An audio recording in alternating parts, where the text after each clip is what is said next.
Hola. Se escucha mucho esto de la recesión del Estado de Derecho a nivel global, ¿no? Suena fuerte, pero ¿qué es realmente? ¿Qué implica? Hoy justo vamos a explorar a fondo qué es el Estado de Derecho, cómo está la cosa en el mundo y, claro, le pondremos la lupa a México. Y para esto tenemos fuentes bastante sólidas. Por un lado, el Rule of Law Index de World Justice Project, el WJP, el más nuevo, de 2025, una referencia global. Y por otro, datos recién salidos del horno, del INEGI, de los Censos Nacionales de Impartición de Justicia, federal y estatal, cifras de 2024 principalmente.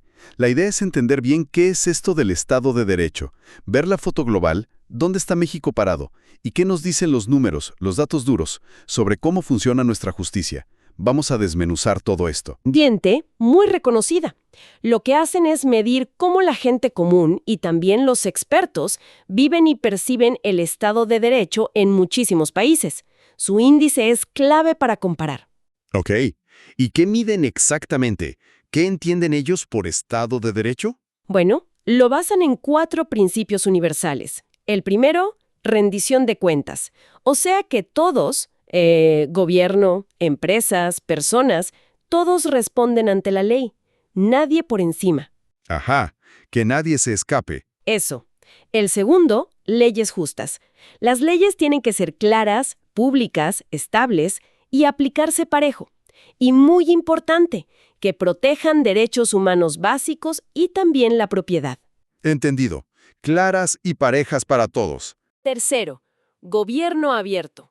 Los procesos para hacer las leyes, para aplicarlas, tienen que ser accesibles, transparentes, justos, eficientes. Que se sepa cómo funcionan las cosas. Transparencia, sí, fundamental. Y el cuarto, justicia accesible e imparcial. O sea, que la justicia sea rápida, que la den profesionales, competentes, éticos, independientes y con recursos suficientes. Y que además representen a la comunidad. Suenan como los cimientos de una sociedad que funciona, ¿no? Estos 4 puntos. Y parece que no es pura teoría.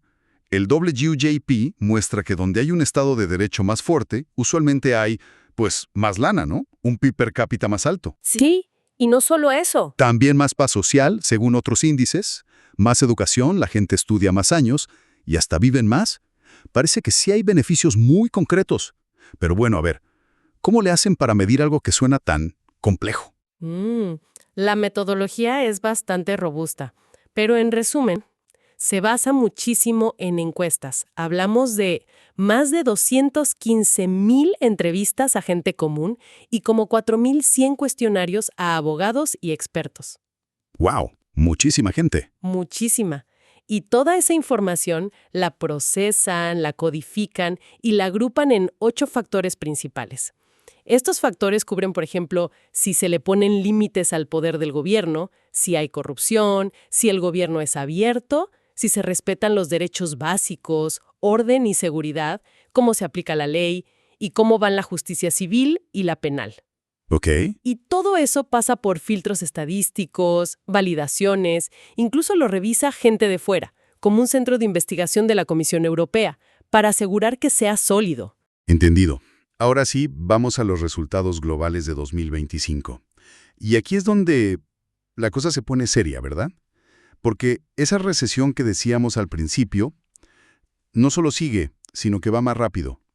Es el 8º año seguido que hay más países empeorando que mejorando. 8º. Exacto. Es una tendencia muy marcada. Y el dato que me llamó mucho la atención, el 68% de los países bajó su calificación en 2025. Veníamos de un 57% el año pasado. Es un salto fuerte. Y el WJP dice algo clave. Deteriorar es más rápido que construir. El promedio de caída, menos 1.07%, fue el doble que el de mejora, plus 0.52%. Parece que deshacer cuesta menos que hacer o rehacer. Es mucho más fácil debilitar instituciones que fortalecerlas, lamentablemente. ¿Y qué hay detrás de esto? Las causas. El informe señala, un aumento de prácticas autoritarias, menos controles al poder, ¿no? Y una reducción del espacio cívico. Esto último, dicen, afecta a más del 70% de los países. Correcto. Y un punto adicional de 2025 que preocupa es que se revierte una ligera, digamos, desaceleración que hubo después de la pandemia.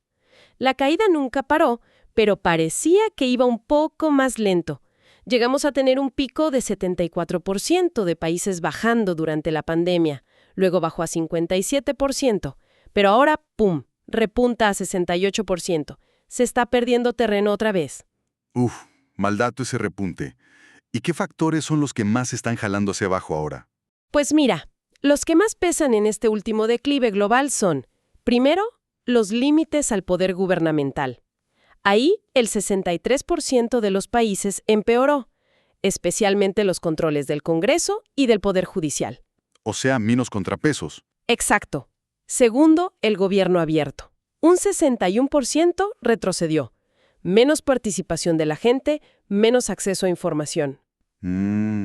Tercero, derechos fundamentales. También 61% para abajo. Sobre todo, libertades de expresión, de reunión. Libertades básicas. Y cuarto, la justicia civil. Otro 61% que empeora. Más retrasos, menos efectividad de cosas como la mediación y más mano del gobierno metida ahí. Y el informe subraya dos amenazas muy fuertes. La reducción del espacio cívico, como ya decías, y el debilitamiento de la independencia judicial. Esto se ve en muchos países. ¡Qué panorama global tan complicado! Y ahora sí, la pregunta obligada. ¿Y México? ¿Dónde quedamos en esta foto? Y pues, las noticias no son buenas. En este índice 2025, México está en el lugar 121 de 143 países. ¡Uf! Sí, con una calificación de 0.40. En esa escala donde 1 es lo mejor. La verdad nos pone muy, muy abajo en la tabla mundial. Muy abajo, sí. Puntuación respecto al año anterior. Y bajamos 2 lugares y comparamos con los mismos países de 2024. Y ojo, no es algo de ahorita nada más.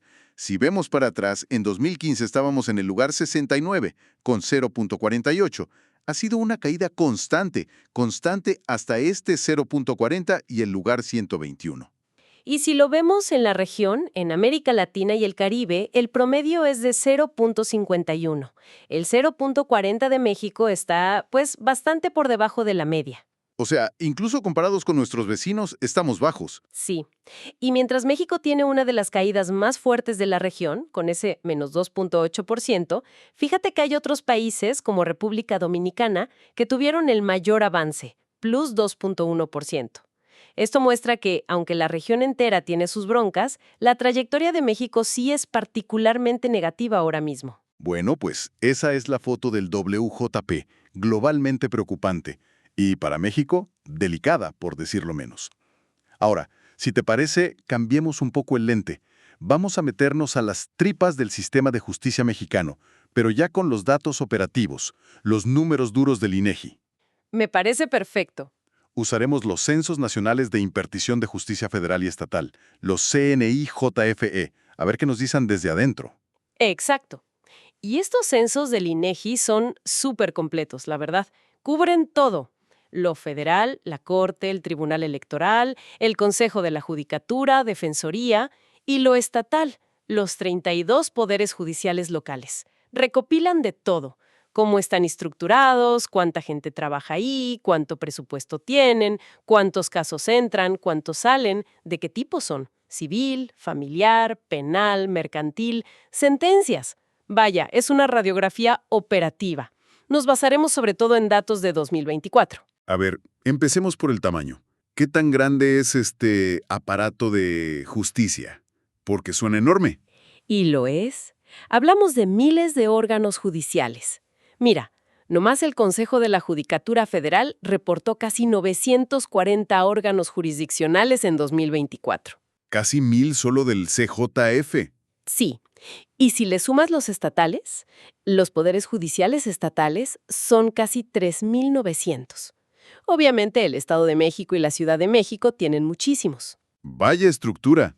Y gente, ¿cuántas personas trabajan ahí? Pues, en total, en 2024 eran más de 130,000 personas. 130,000. Es un mundo de gente. Sí, la mayoría como 76,000 en los estados y unas 54,000 a nivel federal. Y un dato interesante. A nivel federal, la cosa está casi 50-50 hombres y mujeres, pero en muchos estados la mayoría del personal son mujeres. En algunos como Hidalgo o Coahuila, más del 60%. ¿Qué dato tan interesante sobre la composición por género en los estados? Sí, llama la atención. Ahora, si vamos a las cargas de trabajo, agárrate. ¿Cuántos casos maneja este sistema? Aquí las cifras son descomunales. Nos ayudan a entender la presión. A ver, suelta los números. Si juntamos todo, lo federal, Suprema Corte, Tribunal Electoral, los órganos del Consejo de la Judicatura, estamos hablando de que en 2024 entraron más de 2 millones de asuntos nuevos. 2 millones. ¿En un año? En un solo año. Y ojo, esto fue un aumento de casi el 28% comparado con el año anterior. Casi 30% más. Está cañón. Y nomás para que veas, el Tribunal Electoral, como fue año de elecciones, sus casos se dispararon más de 400%. Una locura. ¡Wow! 2 millones a nivel federal. Casi no me lo imagino. ¿Se sabe qué tipo de casos son los más comunes o dónde está el cuello de botella? Sí. Mira, a grandes rasgos, en los tribunales federales, lo que son colegiados, de apelación, juzgados de distrito, los amparos se llevan una parte enorme del pastel. Directos, indirectos, es el pan de cada día. Son el gran control de constitucionalidad. Claro, el amparo. En la Suprema Corte, por ejemplo, los amparos directos en revisión son muy comunes, aunque ahí los tiempos para resolver, pueden variar muchísimo, desde meses hasta años para juicios muy complejos. ¿Años? Eso suena a justicia lenta. Puede serlo, en algunos casos complejos, sí. Y si volteamos a los estados, la cosa no está más tranquila, ¿eh? Solo en primera instancia, los poderes judiciales estatales recibieron otros 2.2 millones de asuntos nuevos en 2024. ¿Otros 2 millones y pico en los estados? Sí, y aquí las materias que dominan, pero por mucho, son familiar, con casi 1 millón de casos nuevos al año. ¿1 millón de casos familiares? Casi. Lesirina civil, con unos 635,000. Y en la mercantil, con unos 400,000.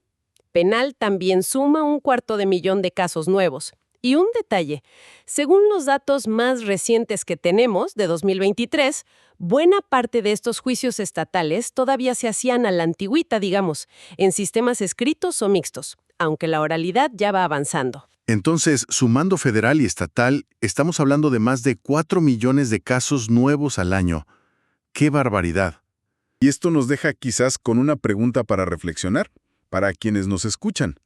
Pensando en ese volumen brutal de casos, sobre todo en temas tan pegados a la vida diaria, como los pleitos familiares, los civiles en los estados, y esa frecuencia tan alarmante de la violencia familiar, ¿qué cambios harían falta? Cambios quizá más allá de los juzgados, de las leyes. Cambios sistémicos para fortalecer de verdad el Estado de Derecho desde la raíz, en el día a día de la gente en México. Ahí se queda. Algo en qué pensar.